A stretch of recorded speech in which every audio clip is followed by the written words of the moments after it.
नमस्कार दोस्तों, स्वागत है आप सभी का स्टूडेंट सॉल्यूशन क्लासेस के इस वीडियो सीरीज जिसका नाम है अनिमेष 2.0 हिंदी साहित्य में। आज हम पढ़ने जा रहे हैं काव्यांग परिचय। देखिए, वीडियोस बड़े हो सकते हैं, बड़े होने के पीछे उसका एक ही कारण है कि हमारा सिलेबस बहुत बड़ा है। उस वृहत सिलेबस को, उस वृहत पाठ्यक्रम को हमें चंद दिनों में ही पूर्ण करना है। ये हमारे पास टारगेट है, इसलिए हमारे वीडियोस बड़े हो सकते हैं। तो लेकिन आप इन वीडियोस को पूरा देखें, एक बार नहीं, दो बार नहीं, दिन में हो सके तो 3 बार प्रत्येक वीडियो को पूरा देखिए। उसी से आपकी प्रिपरेशन इतनी अच्छी हो जाएगी कि जिससे आप पेपर में अच्छा स्कोर कर पाएंगे। आइए आज काव्यांग परिचय को प्रारंभ करते हैं। सबसे पहले बात करते हैं काव्य गुण। देखिए, काव्य गुण पहले तो होते क्या, मैं आपको इतना समझा दूं। वे गुण जो कविता को सुंदर बनाते हैं, कविता को अच्छी बनाते हैं, उन्हें काव्य गुण कहा जाता है। यह हमारा मोड पूरा क्वेश्चन आंसर रहेगा। काव्य गुण से महत्वपूर्ण हम इंपॉर्टेंट प्रश्न यहां पर देखते हैं, महत्वपूर्ण प्रश्नों को यहां पर देखेंगे। देखिए, पहला प्रश्न है, प्रसाद गुण की उदाहरण सहित परिभाषा लिखिए। प्रसाद गुण, देखिए प्रसाद का आशय प्रसन्नता है। जहां सरल, सीधे, सादे, सुबोध शब्दों के द्वारा वाक्य की रचना की जाती है। यानी जैसा कहा वैसा समझा, सीधे शब्दों का प्रयोग किया जाता है, सरल शब्दों का प्रयोग किया जाता है और वे सीधे सादे सुबोध शब्दों के द्वारा वाक्य की रचना की जाती है। वहां प्रसाद गुण होता है। अर्थात सूखे ईंधन में अग्नि की भांति अथवा स्वच्छ जल की भांति जो गुण तत्काल चित्त को व्याप्त करता है, सुनते ही शब्दार्थ का तुरंत बोध हो जाता है। जैसे सूखे ईंधन में जैसे अग्नि अगर लगा दे तो तुरंत आग लग जाएगी, तो उसी प्रकार ये रहता है। अर्थात जिसे हमने सुना और सुनते ही तुरंत उसका बोध हो गया, उसे हम प्रसाद गुण कहा जा सकता है। इनका उपयोग सभी रसों में किया जाता है। सुबोधता एवं सुस्पष्टता इसकी प्रमुख विशेषता मानी जा सकती है। उदाहरण लेते हैं, उठो हिंदुओं अपने बल को संभालो, दशा हिंदी भाषा की कुछ देखो भालो, जमाने के धक्कों से इसको बचा लो, सपूती दिखा दो झटपट झपट कर उठा लो, सहित प्रेम छाती से इनको लगा लो, हृदय के सिंहासन पे इनको बिठा लो, उठो हिंदुओं अपने बल को संभालो। जैसा कहा और वैसा ही हमें समझ में आ गया। यानी यहां पर यह नहीं देखा जाता कि कौन सा संस्कृत निश्चित शब्द है, कौन सा उर्दू का शब्द है। उन शब्दों का, उन शब्दावली का प्रयोग किया जाता है जो जनमानस में व्याप्त है। माधुर्य गुण की उदाहरण सहित परिभाषा लिखिए। माधुर्य गुण क्या है, आइए समझते हैं। माधुर्य गुण का सीधा संबंध मधुरता से जुड़ा है। अर्थात जिस काव्य रचना को पढ़कर मन में आनंद व उल्लास से भर जाए, जहां पर ट, ठ, ड, ड को छोड़कर, रैफ और लंबे समासों को छोड़कर मधुर अभिप्राय वाली रचना की गई हो, वहां रचना में माधुर्य गुण होता है। जहां पर सुनने में मन में मधुरता आती है, अर्थात जिस रचना से अंतःकरण आनंद से द्रवीभूत हो जाता है, मन में सुख की अनुभूति होनी शुरू हो जाती है, उसमें माधुर्य गुण होता है। इस गुण का प्रयोग श्रृंगार से करुणा में, करुण से शांत रस में अधिक होता है। जैसे बतरस लालच लाल की मुरली धरी लुकाए, सौह करे भोहनी हंसे दे न कहे नटी जाए। यहां पर इसको सुनते ही मन में कितना आनंद आता है कि उस कन्हैया की बात करने के लिए, उसकी बात के रस को प्राप्त करने के लिए गोपियां उसकी मुरली को छुपा लेती है। जसोदा हरि पालने झुलावे, हल रावे दुलरावे, जोई सोई कछु गावे, मेरे लाल को आओ ना निंदरिया, तू क्यों ना आन सुलावे। उसी प्रकार शोभित कर नवनीत लिए, घुटरुन चल रे नूतन मंडित मुखदधि लेप किए।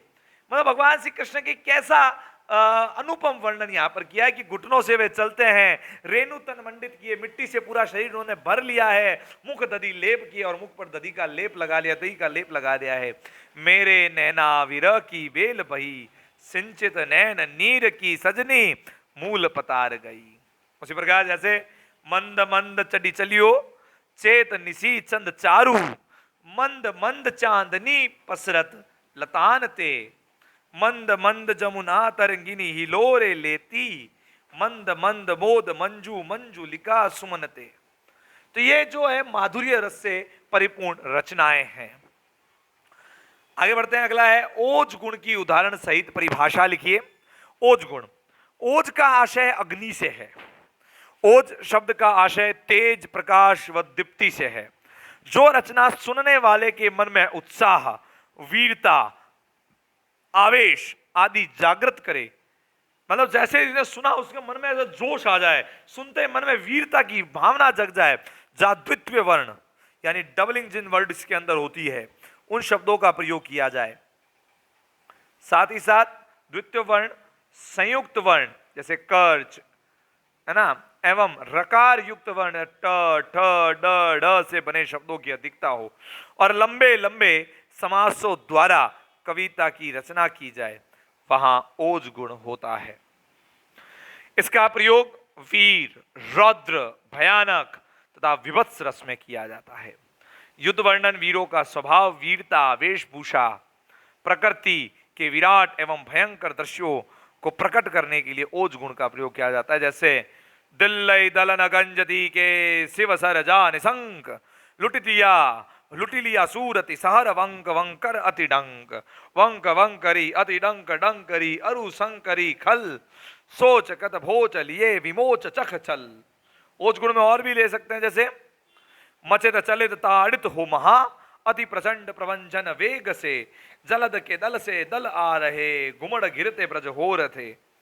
बड़ो बड़ो करो वीर, स्वाजाति का भला पार दोनों विधि लाभ है हमें। जोश दिख रहा है इसके अंदर। किया स्व कर्तव्य उबार जो लिया, सुकीर्ति पाई यदि भस्म हो गए। उसी प्रकार खूब लड़ी मर्दानी वो तो झांसी वाली रानी थी, हर बोलो के मुंह हमने सुनी कहानी थी। खूब लड़ी मर्दानी वो तो झांसी वाली रानी थी। तो जैसे ही हम ऐसी रचनाओं को सुनते हैं तो हमारे मन में वीरता का भाव स्वतः ही उत्पन्न हो जाता है, ओज के भाव स्वतः ही उत्पन्न हो जाता है, चेहरे पर एक लालिमा सी छा जाती है, मन में एक जोश का उद्घोष सा भर जाता है। ये इस काव्य गुण की प्रमुख विशेषताओं के रूप में हम देख सकते हैं। आइए बात करते हैं कि काव्य गुणों का रसों से क्या संबंध है। काव्य में रस उसकी आत्मा मानी जाती है। रस काव्य की आत्मा है। रसहीन काव्य मृतक शरीर के समान होता है। उसमें रस ना होने से गुण भी नहीं होते। जिसमें रस नहीं है उनमें गुण नहीं है। गुण रस के नित्य धर्म, उसके उत्कर्ष को बढ़ाने वाले तत्व होते हैं। इसलिए रस एवं गुणों का अंगी अंगभाव संबंध होता है, यानी कि रस और गुण स्वतः ही एक दूसरे के, एक प्रकार कह सकते हैं, एक दूसरे के पूरक है। जिनमें रस नहीं है उनमें गुण नहीं है, यह हम कह सकते हैं। अब बात करते हैं बच्चों काव्य दोष पर। काव्य दोष क्या है? सबसे पहले बात करते हैं, पहला प्रश्न आ रहा है, श्रुति कटुत्व दोष को 100 उदाहरण समझाइए। श्रुति कटुत्व दोष, जो सुनने में कड़वा लगे उन्हें श्रुति कटुत्व दोष में हम समझ सकते हैं। काव्य रचना सुनने में कटु लगने वाले, कठोर वर्ण वाले शब्दों का प्रयोग करना या सुनने में अच्छा नहीं लगे, कानों में खटके, ऐसे शब्दों को श्रुति कटुत्व दोष कह सकते हैं। जैसे एक मैं बोलता हूं आपको, देखो अजीब सा सुनने में लग सकता है ये, वक्र वक्र करी प्रच्छ करी, रुष्ट रिच्छ कवि गुच्छ, सुबट ठ ठान पट सम मर्द ही रक्षस तुच्छ, है ना। तो ये जैसे शब्द है यहाँ पे, कार्त्यर्थी तब होंगी मिले है तब पिया आए। तो ये जो श्रुति कटुत्व दोष के उदाहरण हो सकते हैं जो सुनने में कड़वे लगे। फिर ग्रामत्व दोष, जहां वाक्य में ग्रामीण शब्दों का प्रयोग किया जाए वह ग्रामत्व दोष होता है। एरे ब्रजचंद तेरे मुख की चकोर हूं मैं, ऐसे घनश्याम तेरे रूप की हूं चाव की। ये जो शब्द है ना, चाव की, चाहने वाली, चात की, है ना, एरे ब्रजचंद, तो यहां पर ग्रामत्व, एरे हम बुलाते गांव के अंदर, एरे सुनना, अरे सुनो ना, तो ये जो है ग्रामत्व दोष का उदाहरण है। अगला है अश्लीलत्व दोष, जब काव्य में घृणा, सुनने वाले को लज्जा आ जाए एवं अमंगल सूचक शब्दों का प्रयोग किया जाए, जिससे काव्य में फूहड़पन और भद्दापन आ जाता है, तो वहां पर अश्लीलत्व दोष होता है। जैसे लगे थूक कर चाटने अभी अभी श्रीमान, है ना। तो यहाँ पर थूक चाटना घृणाजनक है और यहाँ अश्लीलत्व दोष कह सकते हैं। फिर उसी प्रकार पुनरुक्त दोष, पुनरुक्त प्रकाश दोष के उदाहरण देके समझाइए। जब अर्थ की पुनरुक्ति हो, जब वही बात दूसरे शब्दों के द्वारा पुनः कही जाए तब पुनरुक्त्व दोष होता है। जैसे दृश्य पड़ा था रम्य, मंजू सुंदर मनोहर। इसमें रम्य शब्द का प्रयोग करने के बाद उसी अर्थ के लिए मंजू, सुंदर, रम्य का मतलब सुंदर हो गया ना, समझिए आप, रम्य का मतलब सुंदर ही होता है। फिर मंजू और सुंदर शब्द का कोई प्रयोग करने की आवश्यकता, मंजू, सुंदर, मनोहर, ये तीनों शब्द एक जैसे हैं, तो यहाँ पर श्रुति आपके पुनरुक्त दोष है। काव्य दोष किसे कहते हैं? तो जब काव्यार्थ के आस्वादन में उद्वेग उत्पन्न हो, जब हम स्वाद ले रहे हैं, आस्वादन ले रहे हैं, उस समय बीच में कोई बाधा आ जाए, उसका बोध बाधा है, सौंदर्य का अपकर्ष करने वाले तत्वों को हम काव्य दोष कह सकते हैं। अगला है च्युत संस्कृति दोष। व्याकरण के नियमों के विरुद्ध पदों या शब्दों का प्रयोग करने से च्युत संस्कृति दोष होता है। अर्थात व्याकरण की दृष्टि से अशुद्ध शब्दों का प्रयोग करने से यह होता है। जैसे गत जब रजनी हो, पूर्व संध्या बनी हो, उड़गण छय भी हो, दिखते भी नहीं हो।